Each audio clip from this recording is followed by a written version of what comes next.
জীবন একটা, কয়টা? একটা দিন চলে গেলে ফিরে আসবে না, একটা রাত চলে গেলে ফিরে আসবে না। আমরা যদি একবার কবরে চলে যাই ফিরে আসতে পারবো না। যা করার এই জীবনে করতে হবে। হেলায় খেলায় এই পশ্চিমাদের ফাঁদে পড়ে, কাফেরদের ফাঁদে পড়ে, তাগুত মুনাফিকদের ফাঁদে পড়ে, ইবলিসের এই বাহিনীর ফাঁদে পড়ে জীবন নষ্ট করা যাবে না। জীবনে যা করেছি তওবা করে ফিরে আসবো। যা করেছি কি করবো? তওবা করে ফিরে আসবো। বাকি জিন্দেগি আল্লাহর জন্য কাটিয়ে দিব।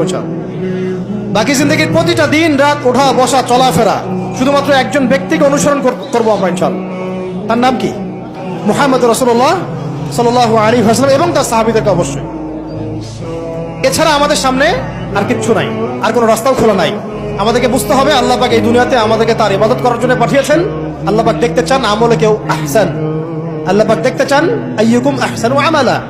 আল্লাহ পাক সাফল্য বলতে তাই বুঝিয়েছেন ফামান যুহজিহা আনিন নার ওয়া উদখিলাল জান্নাতা ফাকাদ ফাজ। ওইটাই সাফল্য। দুনিয়ার সাফল্য চিরস্থায়ী নয়। আল্লাহ পাক আমাদের তরুণ ভাইদেরকে কবুল করেন। আমিন।